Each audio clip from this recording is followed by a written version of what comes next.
Good evening friends, शुभदास ब्लॉगमध्ये सगळ्यांचे स्वागत आहे. कसे आहेत सगळेजण मस्त आणि स्वस्तच असताल. स्वस्त राहा, मस्त आणि मजेत राहा. आता बघा संध्याकाळचे 7:10 झालेत, 7 वाजून गेलेत आणि मला मुलीकडनं यायला उशीर झालेला आहे. आज माझी मुलगी गेली होती ऑफिसला, त्याच्यामुळे मग म्हटलं तिला यायला उशीर होणार होता. तरी म्हटलं थोड्या वेळ थांबूया. आणि विरांशला आजारी असल्यामुळे ना त्याला सोडवत नाही मला, म्हणून मग काय केलं, आज विरांशच्या पप्पांनी त्याला आता खाली फिरायला नेलं आहे सायकलमध्ये त्याच्या बसून. मग मी इकडे आले, मग घरी आले मग. आणि आल्यानंतर माझ्या मिस्टरांनी करून ठेवला ते चहा घेतला आणि मी फ्रेश झाली आहे. तर चहा घेतला आणि आता मी स्वयंपाकाला लागणार आहे. आणि मिस्टरांचं इकडं बातम्या बघणं चालू आहे, हे बघा. आणि ह्याने देवापुढे दिवा लावलेला आहे त्याच्यासमोर, आणि देवापुढे दिवा लावून माझं एक काम हलकं केलं आहे. तर आता मी स्वयंपाकाला लागणार आहे. चष्मा पुसून घेते आणि लागते मी स्वयंपाकाला. विरांश आजारी असल्यामुळे ना त्याला सोडवत नाही.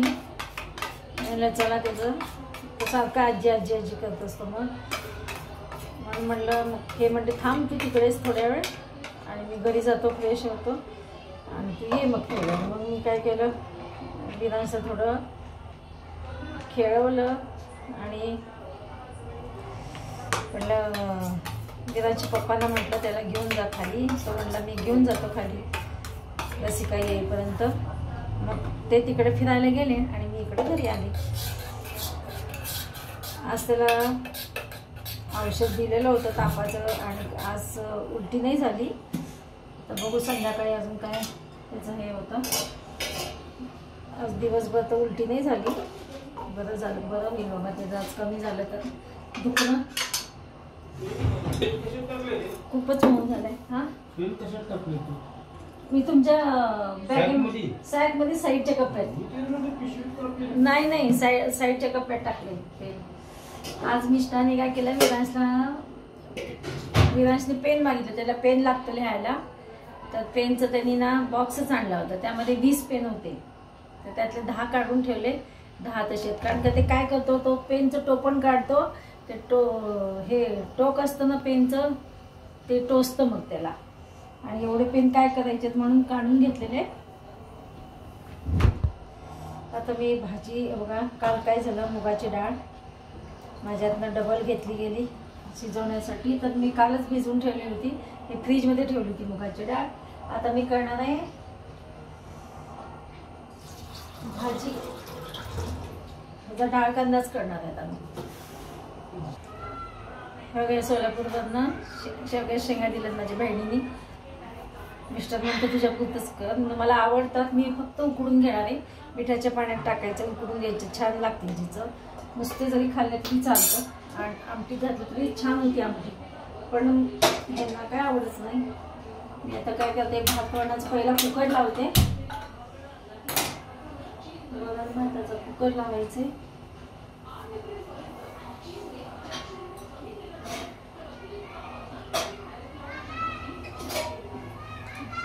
छोट्या भांड्यामध्येच मी लावते कुकर.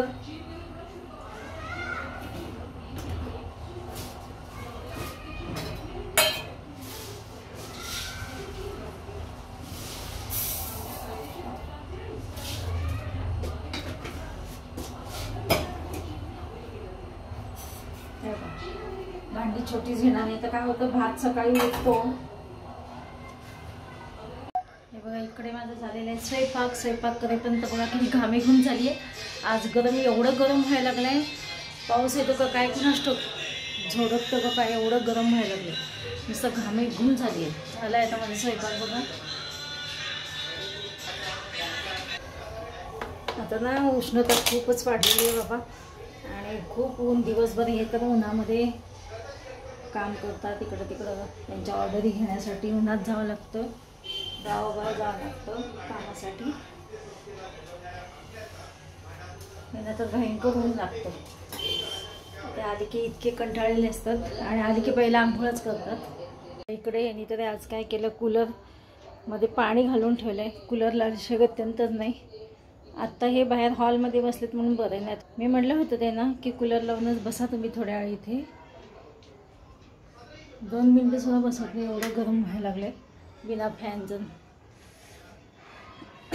कारण का आज सोलापूरमध्ये माझ्या माहेरी आज मी काल आले तर आज चांगलं पावसानं तिकडे झोडपलेलं आहे.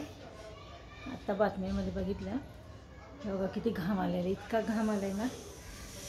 म्हणून आता फॅन चालू केला आणि फॅन खाली बसली आत्ता मी. आणि स्वयंपाक झालेला आहे, अजून आम्हाला जेवायला वेळ आहे जेवण करायला. चला 8:30 वाजले, आता जेवायची टायमिंग झालेलं आहे. आता आम्ही दोघं जेवून घेतो, जेवण करून घेतो. विरांश आणि विरांशी मग माझी मुलगी, मोठी मुलगी येणार आहे इकडे झोपायला माझ्याकडे. का तर विरांश रात्रभर तुला काल काय झालं, झोपून नाही दिला त्याला. तो आजारी असल्यामुळे झोपून मधनं तो 2-2 तास असं उठून बसतो, मांडीवर घे म्हणतो आणि तिची काही झोप होत नाही. आणि दिवसभर काय तिला पडायला मिळत नाही. पाठ दुखून होती पोरींची, दिवसभर काम करायचं लॅपटॉपवर, हे सोपं नाही आहे. म्हणून तिला म्हटलं होतं, ती मला म्हणली मग आज विशेष म्हणजे कसं झालं, मी दुपारी घरी होती विरांशा, तर त्यावेळेस माझं जावई म्हटला मला की आई, रसिका म्हणली होती सकाळी की मी जाते माझ्या आईकडे झोपायला आज एक दिवस. मग म्हणलं मग पाठवायचं, येऊ दे. मग तिला विचारल्यानंतर ती म्हणली नाही नंतर नाही येते. पुन्हा तिचा आता कॉल आला की मग मी येते, मी विरांशला जेवायला घालते आणि त्याला घेऊन येते. तुझे पप्पा पण म्हणले ये, तेवढी तुला विश्रांती मिळेल. कसं तो माझ्या मांडीवर पण झोपेल, त्याला सवय आहे माझ्या मांडीची. उठला तरी मी त्याला घेऊ शकते मांडीवर आणि झोपू शकते.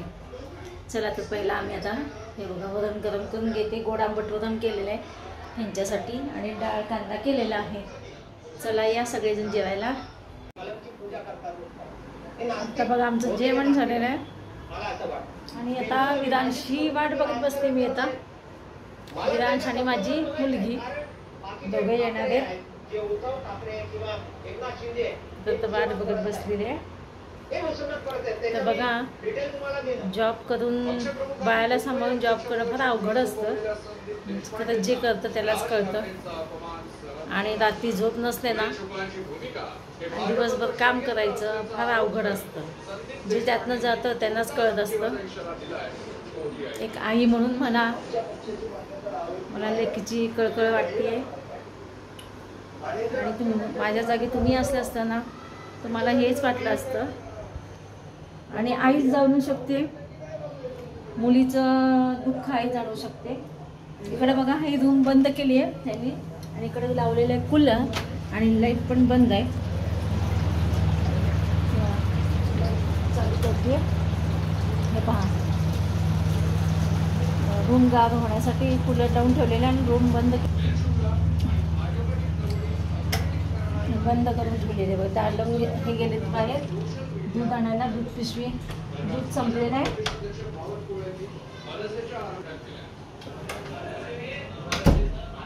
तर आता आमचा पिल्लू येईल, आमचा विरांशू येईल. आता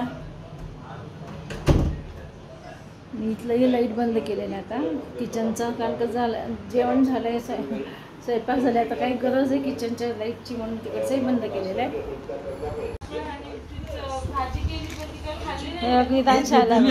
कुठली भाजी खाल्ली नाही का? जाऊ दे, जे खाईल ते खायला. बघा आमच्या विरांशला बरं नाही आहे ना, जाऊ दे त्याला काय जेवढं जाईल तेवढं. त्याला ना 2-3 दिवसाला जेवढं जाईल तेवढं खाऊ दे त्याला. आमच्या विरांश आला आजीकडे झोपायला. मम्मा आणि त्याची निनांश आलेला, निनांश पण आले. हाय कर सगळ्यांना. हाय करतो अगदी व्हिडिओ मध्ये. हाय करतो. हा मी आज बघितला याचा व्हिडिओ कालचा. हाय गुड नाईट करतो. Good night. हाय कर बाबू. हाय कर ना सगळ्यांना. हाय कर ना सगळ्यांना म्हणा. हाय कर सगळ्यांना. हाय कर ना. हाय मला माझी तब्येत बरी नाही ना म्हणून सांग सगळ्यांना. मला बोलव नाही हा? हो मला बोलव नाही ना, मी आजीकडे आलो. मग सांग ना सगळ्यांना, सांग सांग.